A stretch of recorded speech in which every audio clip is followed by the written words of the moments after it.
चुनाव आयुक्त जी ने कहा कि हम ये नहीं दे पा रहे हैं क्योंकि महिलाओं की गोपनीयता और सुरक्षितता की बात आती है। जिस संविधान ने हमें वोट का हक दिया है वही छीनने की बात है। और इलेक्शन कमीशन ने जाति के आधार पर सारे मुस्लिम और यादवों को हटाकर दूसरे लोगों को किया है। पहली बात है, इससे सबसे ज्यादा अगर क्षति किसी को पहुंची है तो हमें पहुंची है। शिवसेना उद्धव बाला साहेब ठाकरे पार्टी को सबसे ज्यादा क्षति पहुंची। Whimsical behaviour of the CEC, मैंने विम्सिकल कहा, विक्षिप्त है।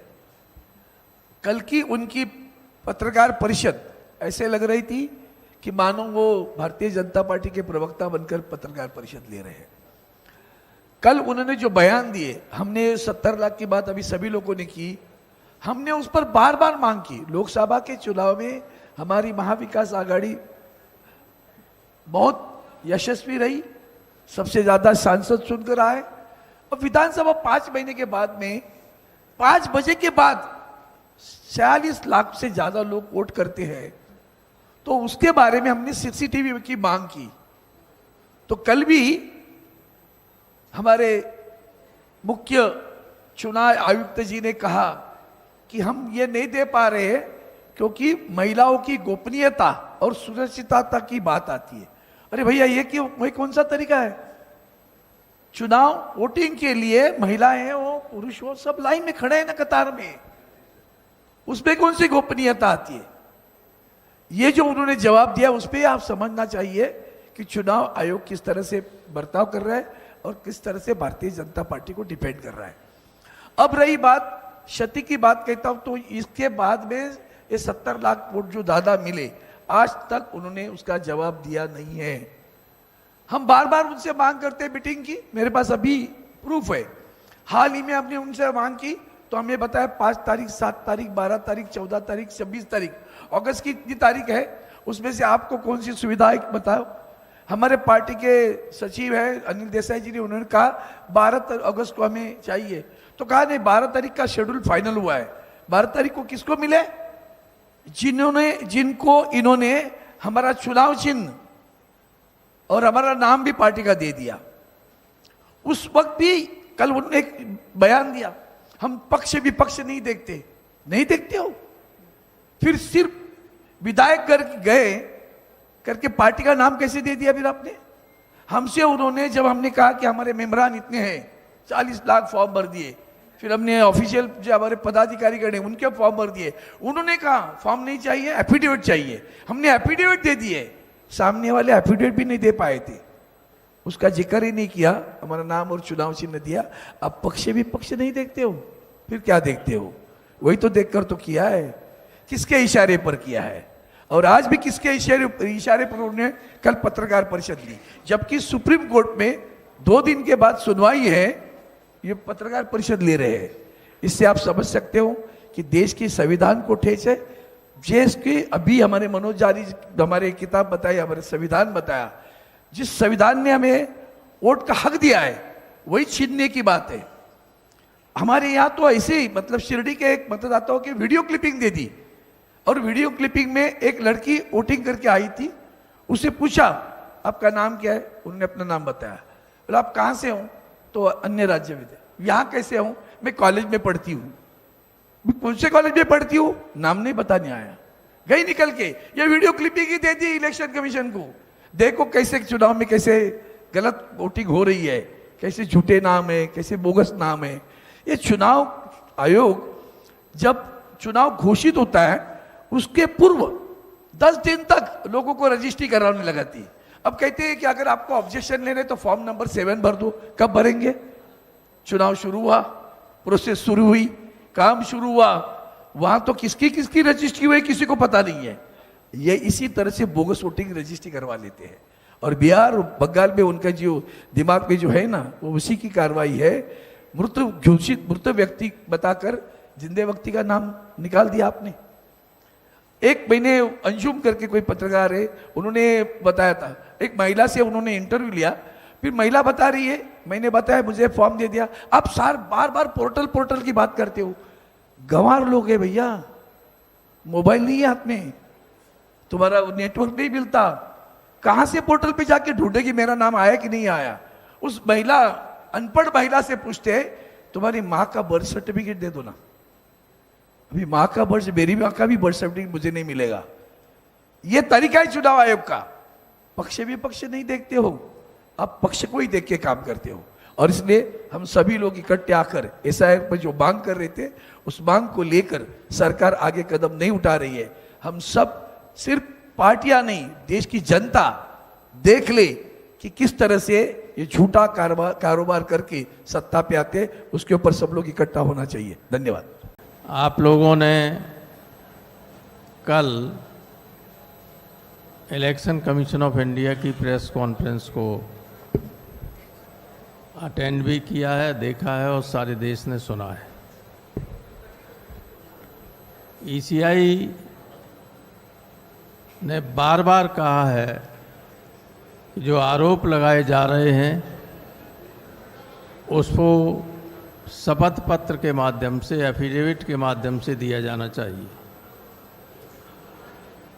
मैं आपको बताना चाहता हूं कि 2022 के उत्तर प्रदेश के चुनाव के वक्त जब अखिलेश यादव ने ये कहा कि समाजवादी पार्टी के समर्थकों के बड़े पैमाने पर वोट काटे गए हैं, तो इलेक्शन कमीशन ने एक नोटिस दिया कि आप इसको बताइए। तो 18,000 मतदाताओं के एफिडेविट दिए गए इलेक्शन कमीशन को, जिसकी सारी रसीदें भी थीं।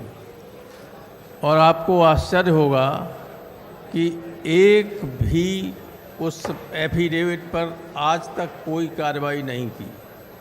जो इलेक्शन कमीशन रोजाना राहुल गांधी जी से एफिडेविट मांग रहा है, उस इलेक्शन कमीशन को हम 2022 में 18,000 गलत तरीके से काटे गए वोटों के एफिडेविट दे चुके हैं।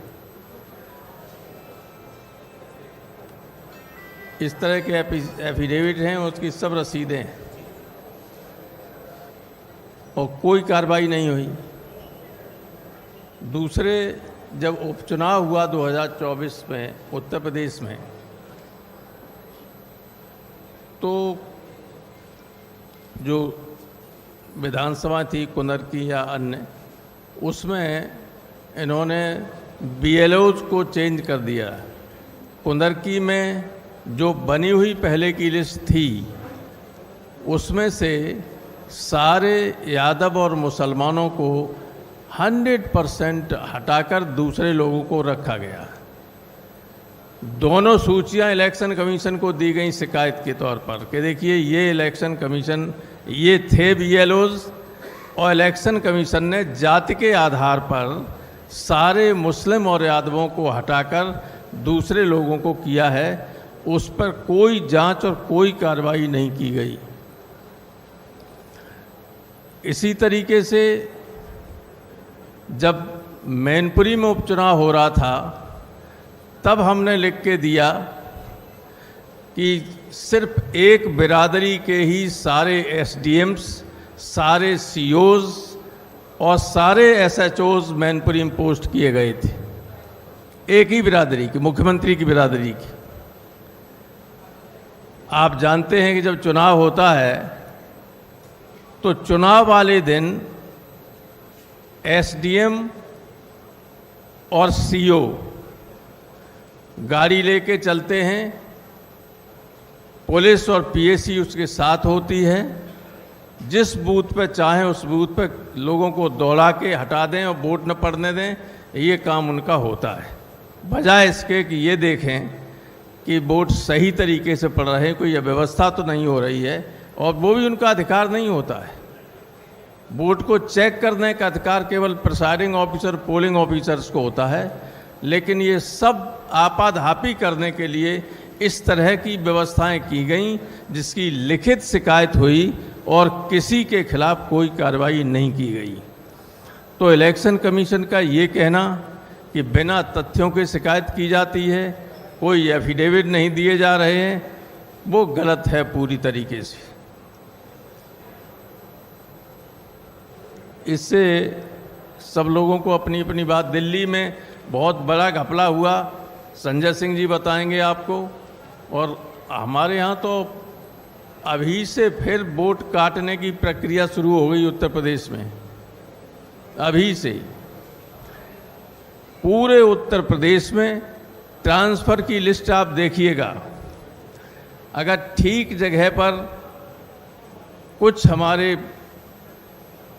जो ये समझते हैं कि ये समाजवादी पार्टी के समर्थक लोग हो सकते हैं अधिकारी, उन सब को साइड लाइन करके दूसरे तरह के अधिकारियों को पोस्ट किया जा रहा है। और यही चुनाव के वक्त रहेंगे आगे चल के 27 में। तो ये सारी गड़बड़ियाँ कैलकुलेटेड वे में होती हैं और इलेक्शन कमीशन पूरी तरह से नज़रअंदाज करता है हमारी शिकायतों को। ये हमारी शिकायत इलेक्शन कमीशन से है, जबकि भारतीय संविधान के आर्टिकल 326 में ये लिखा है कि जिस व्यक्ति ने 18 वर्ष या उससे ज़्यादा की उम्र प्राप्त कर ली है उसका वोट रजिस्टर होगा। अगर उसका वोट रजिस्टर नहीं है तो उल्टी तरफ से पढ़ें तो इसका क्या अर्थ होगा? एनआरसी लागू हो गई। कोई भी दरोगा ये कह दे कि भाई संजय सिंह का वोट नहीं है, इनका वोट नहीं है, तो वोट नहीं है माने ये नागरिक नहीं है देश के। ये बहुत ही गंभीर स्थिति है। इस गवर्नमेंट का मंशा और इलेक्शन कमीशन का मंशा आर्टिकल 326 के इंटरप्रिटेशन पर देखिए कि बहुत ही गलत है। ये देश के लिए हानिकारक है। गंभीर चिंता की बात है सारे देश के नागरिकों के लिए। जिनका वोट नहीं होगा उनसे सरकारी अधिकारी कोई भी ये कह सकता है कि तुम तो इस देश के नागरिक नहीं हो। तो ये स्थिति है और इसको आप लोगों के माध्यम से मैं चाहता हूँ कि देश की जनता को जागृत कीजिए। आप भी केवल सत्ताधारी दल की बात मत सुनिए, विपक्ष की बात सुनिए। यही देश को बनाने का काम करेंगे। बहुत धन्यवाद।